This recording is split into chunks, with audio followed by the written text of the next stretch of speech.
নবীর চেয়ে বড় বুজুর্গ আর কেউ আছে? কথা কয় না। আপনার আমার নবী কত বড় বুজুর্গ। হযরত আবু হুরায়রা একবার নবীর দরবারে বলি, ইয়া রাসূলুল্লাহ, দোয়া করে দেন আমার মাকে যেন আল্লাহ কবুল করে, কারণ আমি কালিমা পড়ে মুসলমান হওয়ার অপরাধে আমার মা আমারে গালাগালি করে, বকাঝকা করে। এই যে দেখেন না, আমার মারধর করে, হাতে আমার দাগ বসাইয়া দিছে। আবু হুরায়রা রাদিয়াল্লাহু তাআলা আনহু নবীর কাছে দোয়া চাইছে মায়ের জন্যে। নবী গো, আপনি একটু দোয়া করে দেন আল্লাহ তাআলা যেন আমার মায়ের কালিমা বলা মুসলমান হিসাবে কবুল করে নেয়। আমার নবী হাত তুলছে, দোয়া করবে। আবু হুরায়রা রাদিয়াল্লাহু আনহু একটা দৌড় মারছে বাড়ির দিকে। একজন ধৈরা জিগাই, আবু হুরায়রা কোন দিকে যাও, এত দৌড়াও কেন, তাড়াহুড়া কেন? আবু হুরায়রা হেঁচকা ঝাড়ি দিয়া সুইটা যায় আর কয়, আমারে ছাড়ো, আমি দৌড়ে যেতে চাই আর বুঝবার চাই আমার ঘরে আমি আগে যাই নাকি আমার নবীর দোয়া আগে যায়। আমার নবী আমার মায়ের জন্য হাত তুলছে, আল্লাহর কাছে দোয়া করবে। আমি একটু দেখবার চাই আমি আগে যাই নাকি আমার নবীর দোয়া আগে যায়। এক দৌড়ে মায়ের ঘরের দরজার সামনে দাঁড়ায় ডাক দিছে, বাগো। মায়ের কণ্ঠ বড় নরম। আবু হুরায়রা, কোথায় রে বাবা, সারাদিন কোথায় আছিলি, খাওয়া দাওয়া হয়েছিনি? গলার কণ্ঠ নরম দেখে আবু হুরায়রা রাদিয়াল্লাহু তাআলা আনহু বড় টেনশনে পড়ে গেল। যেই মা আমার কণ্ঠ শোনার সাথে সাথে গালাগালি করত, বকাঝকা করত, মারধর করার জন্য পাগল হয়ে যাইত, ওই মায়ের দরদ আজকে নরম, দিল বড় নরম, কণ্ঠটাও নরম। ব্যাপারটা কি মা গো, আপনার আওয়াজ এত নরম কেন? আবু হুরায়রা রে, আমার দিলটা কেমন জানি করতে আছে, তুই আমারে নিয়া চল, আমি মুহাম্মদ নবীর কাছে যায়া কালিমা পড়ে মুসলমান হইয়া যামু। আপনার আমার নবীর চেয়ে বড় বুজুর্গ আর কেউ আছে? কারো আখলাক যদি ভালো হয় তো মানুষ তারে ফলো করে, মোহাব্বত করে।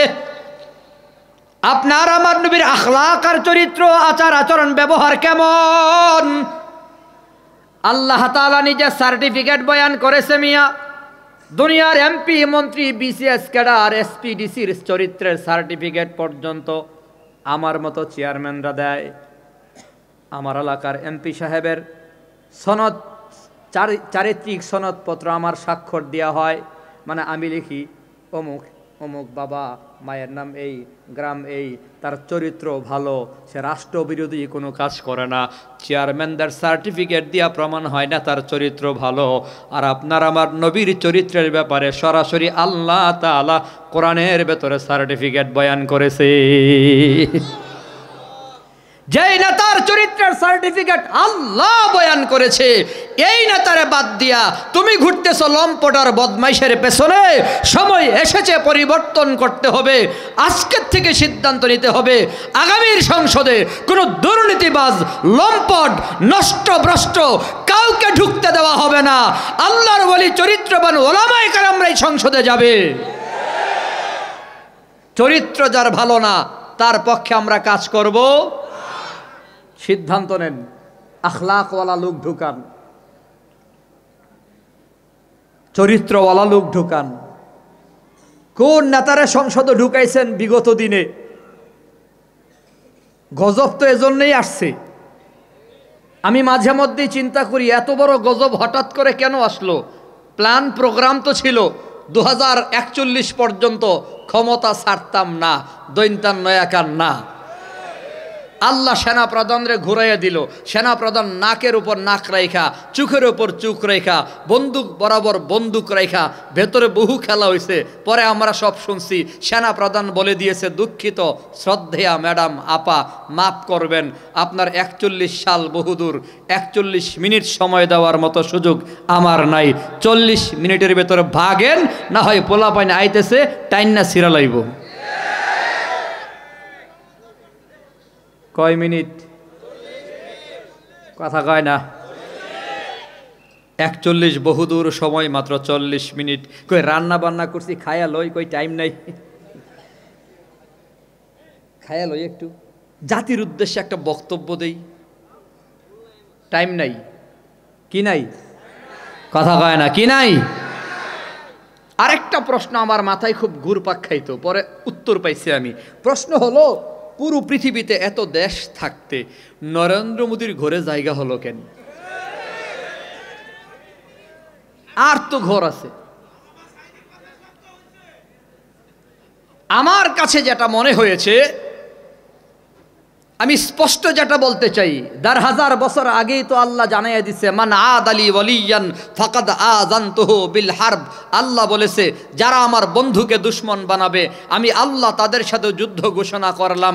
আলেমদের সাথে দুশমনি করার কারণে, শুধুমাত্র আলেমদের সাথে দুশমনি করার কারণে, কোরআন ওয়ালাদের সাথে দুশমনি করার কারণে, তলিবুল ইলমদেরকে দুশমন বানাবার কারণে, শাইখুল হাদিসকে দুশমন বানাবার কারণে, সুলতানুল ওয়াইজিন খালেদ সাইফুল্লাহ আইয়ুবীর মতো এমন পরহেজগার মুরব্বী বুজুর্গকে দুশমন বানাবার কারণে, এক কথায় কোরআনের পাখি আল্লামা দেলওয়ার হুসাইন সাইদি রহমাতুল্লাহি আলাইহিকে জেলখানার ভেতরে পঙ্গু করে দেওয়ার কারণেই মূলত আলেমদেরকে দুশমন বানাইয়া জালেম নরেন্দ্র মোদিরে বন্ধু বানাবার কারণে আল্লাহ খেলা শুরু করে দিয়েছে।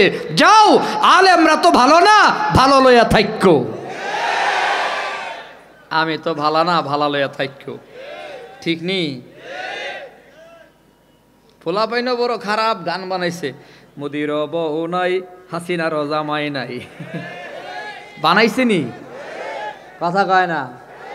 এই দুইজনের মধ্যে বিয়া কি জায়েজ? একজন হিন্দু আর একজন মুসলমান। হ্যাঁ, তবে নরেন্দ্র মোদী দাদাই যদি আমাদের আপার পাগল হইয়া কালিমা পইরা মুসলমান হয়ে যায়, তাইলে আমরাও আলহামদুলিল্লাহ। আল্লাহ আমাদের হেফাজত করেন, সবাই বলি আমিন।